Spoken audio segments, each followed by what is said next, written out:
नमस्कार, मैं डॉक्टर रेखा श्रीवास्तव। आज मैं आप सबको इमोशन यानी संवेगी सिद्धांतों के बारे में बात करूंगी। इसमें इमोशन का सबसे पहला जो सिद्धांत है वो जेम्स लैंगे के द्वारा दिया गया था। जेम्स लैंगे जो कि दो अलग अलग मनोवैज्ञानिक, जिसमें से विलियम जेम्स जो अमेरिकन मनोवैज्ञानिक थे और कॉल लांजे जो कि डेनिस सरीज क्रिया वैज्ञानिक यानी फिजियोलॉजिस्ट थे। उन्होंने अपना स्वतंत्र सिद्धांत दिया लगभग 1880 में। क्योंकि इनके जो सिद्धांत थे आपस में काफी ज्यादा मिलते जुलते थे, तो इस सिद्धांत को हम संयुक्त रूप से जेम्स लॉस सिद्धांत के नाम से जानते हैं। जेम्स लॉस सिद्धांत ने संवेग के संबंध में जो सिद्धांत दिया वो कॉमन सेंस के जस्ट अपोजिट था। कॉमन सेंस के अपोजिट उन्होंने ये बात कही कि किसी भी व्यक्ति में जब किसी तरह का संवेग उत्पन्न होता है तो पहले इमोशनल बिहेवियर होता है, देन इमोशनल एक्सपीरियंस होता है। इमोशनल बिहेवियर का मतलब जो इमोशन हमारे सामने घटित होने वाला होता है उससे संबंधित हम शारीरिक परिवर्तन पहले कर देते हैं और बाद में हम अनुभव करते हैं कि हमें कौन से संवेग का पता चला या कौन से संवेग की अनुभूति हुई। उदाहरण के लिए मान लीजिए कि अगर आपके समक्ष कोई भालू आ जाता है और आप उसको देखते भाग जाते हो और इसलिए डर जाते हो। ये इस सिद्धांत के अनुसार थे, यानी आपके भालू का देखना और आपका भाग जाना ये आपकी संवेगात्मक व्यवहार हुआ। और उसके द्वारा जब आप भाग जाते हो उसके द्वारा जो अनुभूति होती है उसको हम डर की अनुभूति या डर का संवेग कहते हैं। तो वास्तव में ज्यादातर जो सामान्य धारणा है वो यह बताती है कि व्यक्ति में पहले संवेग की उत्पत्ति होती है, तब जाके संवेग का व्यवहार होता है। अर्थात हम भालू को देखते हैं, डरते हैं और भाग जाते हैं। परंतु जेम्स लैंगे ने अपने सिद्धांत दोनों ने अपने अपने सिद्धांत में ये बताने की कोशिश की कि व्यक्ति पहले भालू को देखता है, भाग जाता है और डर जाता है। अर्थात संवेगात्मक व्यवहार पहले घटित होता है और संवेगात्मक अनुभूति बाद में घटित होती है। उदाहरण के लिए अगर हम इसकी बात करें कि मान लीजिए कि आप एक कार ड्राइव करके कहीं किसी सड़क पे जा रहे हैं। आपको पीपीटी में सामने दिखाई देता होगा कि एक व्यक्ति है जो कार चला रहा है। सामने से एक कार को आते उसने देखा और वो एराउज एराउज्ड हो गया, मतलब बुरी तरीके से चौंक गया और वो डर गया और उसने कार बहुत तेजी से आगे बढ़ा दी। तो उसने कार पहले आगे बढ़ा दी और जब कार बहुत बुरी तरीके से आगे बढ़ रही थी तब उसको डर की अनुभूति हुई। अर्थात जब उसने डर वाली चीजें सामने देखी तो पहले वो भाग गया और फिर डर गया। इसका एक और एग्जाम्पल है जिसको आप समझ सकते हैं कि मान लीजिए कि आपके सामने मकड़ी आई। मकड़ी आने के बाद से छोटे बच्चे के सामने जब भी मकड़ी आती है तो वो ज्यादा करके करके भाग जाते हैं और भागने के बाद से वो डर जाते हैं। यानी कि कोई सिचुएशन हुआ, देन बॉडीली रिएक्शन हुआ, देन इमोशन की फीलिंग हुई। ये जेम्स लैंगे का सिद्धांत है।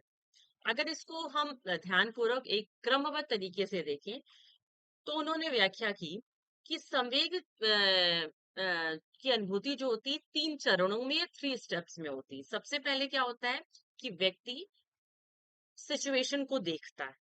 सिचुएशन को देखने के बाद से उसके शरीर के आंतरिक और बाहरी अंगों में परिवर्तन होता है।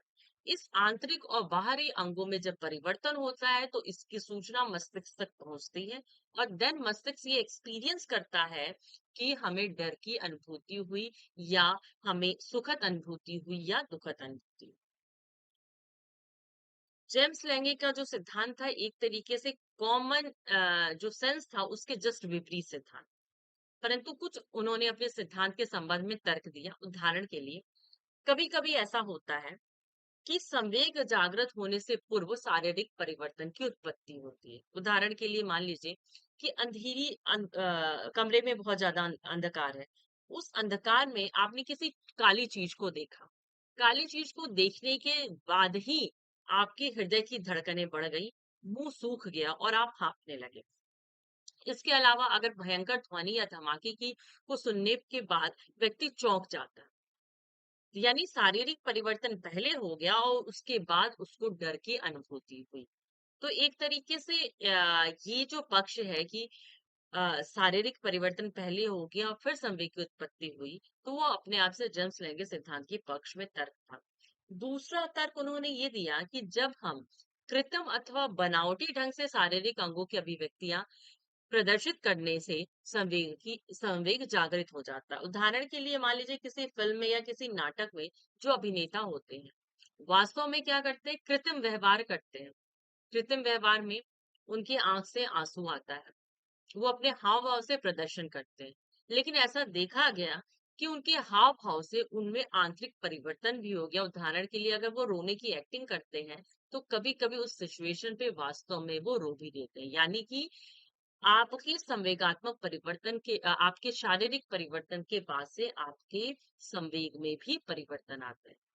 तो इस जो हाइपोथेसिस थी, जब आपका शारीरिक परिवर्तन पहले हो जाता है और देन संवेग की अनुभूति होती है, और नाटक में या फिल्मों में इस तरह के जो कलाकार होते हैं इस तरह का अभिनय करते हैं, तो इसको जो है फेशियल फीडबैक हाइपोथेसिस कहा गया, जो कि बहुत ही मशहूर है।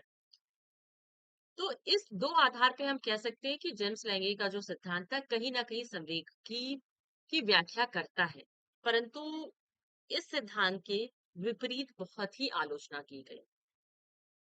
आलोचना क्या हुई कि वास्तव में ये एक कॉमन सेंस के विपरीत है। जैसे उन्होंने कहा कि शारीरिक परिवर्तन हुई, इसकी सूचना मस्तिष्क तक पहुंची, परंतु वास्तव में यह सत्य नहीं है। वास्तव में देखा जाए कि अगर कोई भी शरीर में परिवर्तन होता है तो वो मस्तिष्क के आदेश के अनुसार ही होता है।